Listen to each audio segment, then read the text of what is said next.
It's almost a month since KZN Police Commissioner Nhlanhla Mkhwanazi made damning allegations of corruption and political interference in the South African Police Service.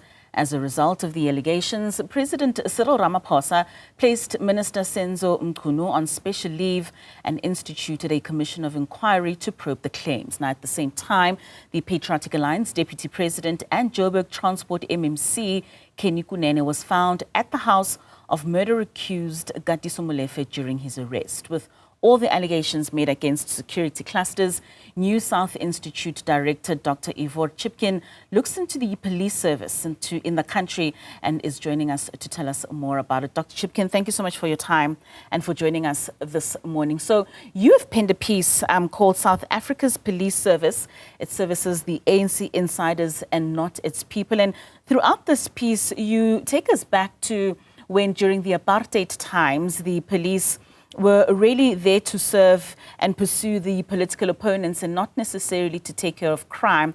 And then you take us into the new age where we then speak about Jackie Selebi as a police commissioner and everything that happened up until this day. What's your comparison and the likening of how the police service then served the political elites and how we're seeing things playing out today? Yes, good morning, and thank you for having me on the show this morning. I think what's really important is to recognize the very impressive achievements in the early days of the transition, or the first decade after the transition, the first decade after democracy. Some very impressive achievements are made in bringing the police under civilian control for the first time, really, in our history. And what that means essentially is that the police, for a short 10 years in South Africa's history, are moved away from essentially playing a political role, defending and reproducing and protecting the political class, and in that case it was the class of politicians protecting and maintaining apartheid. So shifting them away from the primary role of the police was to reproduce the apartheid system. We have this extraordinary period of about 10 years where the police's primary role is being understood to service ordinary South Africans. Now, for white South Africans, they'd been familiar with the police services that had addressed their private interests. If there was a robbery, for example, or a break-in or a murder, the police responded fairly well to white South Africans. But for black South Africans, they'd never had the experience of a police service that responded to their private interests. So, black South Africans couldn't phone the police and expect them to rock up at their door if there was a robbery, or if a neighborhood was unsafe. They couldn't go to the police for that kind of protection. But with the first years of democracy, something incredible happens. There are a whole range of interventions that are made that bring the police under civilian control for the first time and shift the culture and the focus of the police towards dealing with crimes facing ordinary South Africans and what I've called in other work social emergencies which ordinary South Africans face, especially black South Africans. So I think, again, incredibly important achievements. During the apartheid period, for example, black South Africans in townships and in rural areas, for example, largely had to provide for the security for themselves through neighborhood watches, various kind of vigilante groups, etc., street watchers. Really, people had to do it for themselves. So the achievements of the 90s are impressive. Then something interesting happens in the 2000s. And we can discuss why that begins to happen. But there's a shift away from, I think, this kind of civilian focus on policing towards repoliticizing the police. And we see it in the first case with Jackie Selebi. Again, I think it's a sense that the ANC needs to bring the police under greater control of the party. And you start seeing the party, through Jackie Selebi, playing a much greater role in the selection of senior police cadres, of the National Commissioner, and defining the operational structure and also the activities of the police themselves. So you're seeing a much greater mingling of politics in policing, and a much greater sense that the role of the police essentially is to defend the political class. And in this particular case, it's the class of politicians attached to the African National Congress. And what initialed or impacted for that shift to then take place, especially during Jackie Selebi's time? Well, the most obvious starting point is to think of the arms deal, and of course there are a whole range of others. We have a sense that very many people linked in high office are becoming or implicated in corruption. A independent, more professional police service and a prosecutions authority, for that matter, are beginning to pay attention to these senior politicians. The Scorpions is established.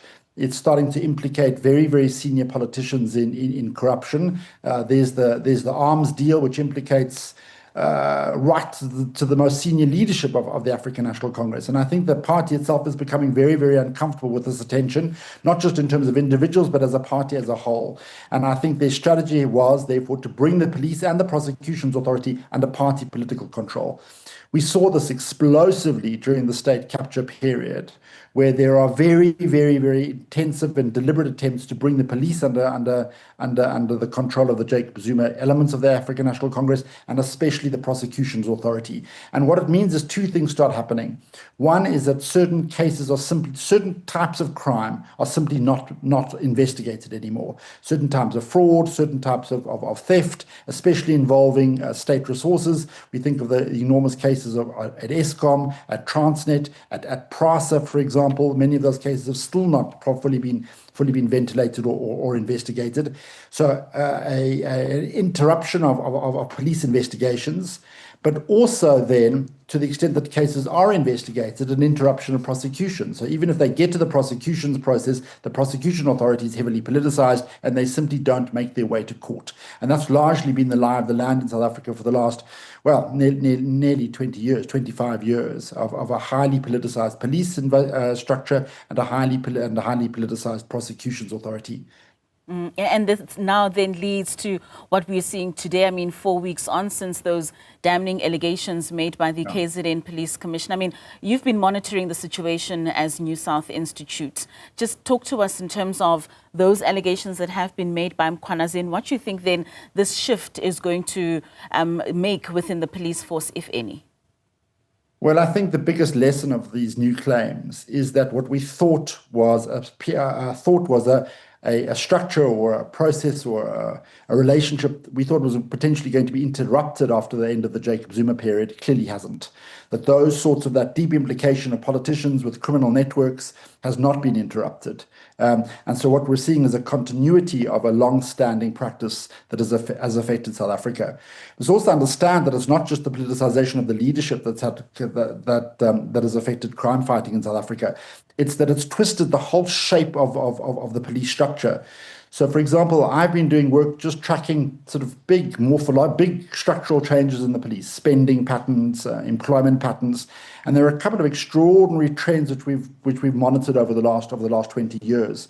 So, for example, initially there was a huge investment in what was called visible policing, make policing more visible, more roadblocks, a sense of a greater presence of ordinary police in South Africa. Huge fanfares are made around that, and yet the actual budgets applied to the police for visible policing we see drop dramatically. The number of ordinary policemen, the number of kind of constables available for being present on the street or responding to everyday emergencies, there are simply fewer of them.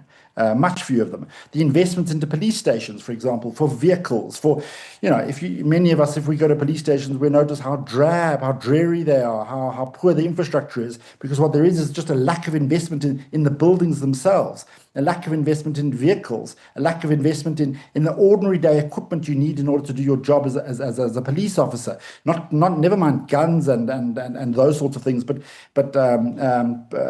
fingerproof kits, walkie-talkies, all these sorts of the basic kinds of things you need to do your policing jobs. And what it means is that the ordinary police in our suburbs, in townships, in rural areas are incredibly vulnerable relative to criminals and organized criminals, which means in many circumstances they are reluctant, even if they have goodwill and are well prepared, they are reluctant to enter dangerous areas because in many cases they are outgunned.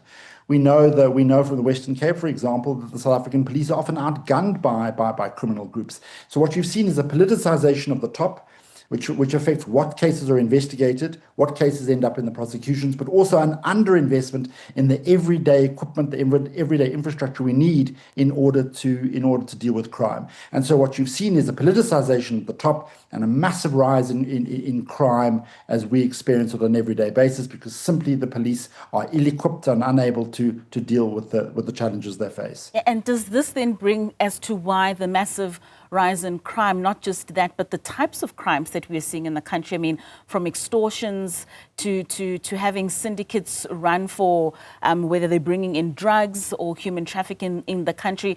Does that heighten the danger and the types of crimes that we are then seeing because the police service is so focused on other agendas? I think it definitely does. And I think it also makes some of this criminality so brazen. I mean, to have, we criminal networks that are very sort of involved in politics, but also openly being present in dinners and functions with senior politicians. It's very, very brazen. And I think it's related to the fact that they feel quite secure. They feel quite safe, that if they make a phone call to a senior minister, that certain pressure will be brought to bear on certain processes, that cases will disappear or cases will slow down, or there will be a circulation of investigating staff. I think in many cases, especially organized criminals, are feeling quite secure in the current situation because they have leverage through politicians. So, Ivor, I mean, from what you're saying, this seems to be too far gone. What would you then recommend to prevent or even just dismantle some of these criminal politician linkages in the near future? Yeah, it's a fantastic question. And I think it relates to the way in which the current situation is being dealt. My own sense is that we've had attempts in the past to deal with this through the executive, through cabinet. I don't think they work.